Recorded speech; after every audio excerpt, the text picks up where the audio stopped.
കേരളം വീണ്ടും ഒരു ഹൃദയയാത്രയ്ക്കാണ് ഇന്ന് സാക്ഷിയായത്. രാവിലെ മുതൽ തന്നെ അതിൻ്റെ ദൃശ്യങ്ങളൊക്കെ തന്നെ നമ്മൾ കണ്ടിരുന്നു. ഹയാത്തിലെത്തിയ എയർ ആംബുലൻസിൽ നിന്ന് പിന്നീട് ലിസി ആശുപത്രിയിലേക്ക് ഈ ഹൃദയം എത്തിച്ച സാരഥിയാണ് ഇപ്പോൾ 24 ചേരുന്നത്. ഇത് ആദ്യത്തെ ഒരു എക്സ്പീരിയൻസ് ആയിരുന്നു അല്ലേ? ഫസ്റ്റത്തെയാണ്. ഞാൻ ഇതുവരെയായിട്ടും ഇങ്ങനെയൊന്നും ആംബുലൻസ് ഓടിക്കണത് തന്നെ ഞാൻ ഒരു കൊല്ലമായിട്ടുള്ളൂ. ഇവിടെ ലിസി കയറിയിട്ട് ഒരു കൊല്ലമായി. ഒരു കൊല്ലം.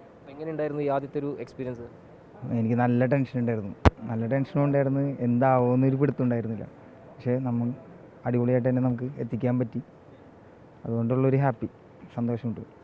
റോഡ് മാർഗ് വരുമ്പം എല്ലാം ക്ലിയർ ആയിരുന്നല്ലോ അല്ലേ? എല്ലാം ക്ലിയർ ആയിരുന്നു. പോലീസിൻ്റെ എല്ലാ നിർദ്ദേശങ്ങളനുസരിച്ച് അവരും അടിപൊളിയായിട്ട് തന്നെ പ്രയത്നിച്ചായിരുന്നു. അതുകൊണ്ട് നമുക്ക് പെട്ടെന്ന് എത്തിക്കാനും പറ്റി. അഞ്ചാമത്തെ ശസ്ത്രക്രിയയാണ്. അതിൽ പോലീസ് പറഞ്ഞിരിക്കുന്നത് ഏതാണ്ട് 5 മിനിറ്റ് നേരമാണ് ഇതുവരെ എടുത്ത സമയം. ഇപ്പോൾ റോബിൻ അത് 4 മിനിറ്റായി കുറച്ച്. റെക്കോർഡ് വേഗതയാണ്. അതെ അതെ, അത് നമ്മൾ ടൈം നോക്കിയിട്ടല്ല, പെട്ടെന്ന് അങ്ങോട്ട് പോകുന്നു. അത് തന്നെ സന്തോഷം. ഇന്നലെ മുതൽ നമ്മളിത് അറിഞ്ഞിരുന്നു ഇങ്ങനൊരു ശസ്ത്രക്രിയ മാറ്റങ്ങൾ നടക്കുന്നത്. അപ്പോൾ അതിൻ്റെ ഒരു കൃത്യമായ പ്ലാനിങ് എന്തെങ്കിലും നടത്തിയിരുന്നു? ആ പ്ലാനിങ് എല്ലാം ഉണ്ടായിരുന്നു. പോലീസിൻ്റെ ഭാഗത്തു നിന്നായാലും ലിസിയുടെ ഭാഗത്തു നിന്നായാലും എല്ലായിടത്തും പ്ലാനിങ് ഉണ്ടായിരുന്നു. പിന്നെ എല്ലാം ആ ഒരു രീതിക്ക് തന്നെ ഭംഗിയായിട്ട് തന്നെ നടന്നു. ഒരു കുഴപ്പമില്ലാതെ ഭംഗിയായിട്ട് നടന്നു. ഈ ദൗത്യം ഇനിയും തുടരുക.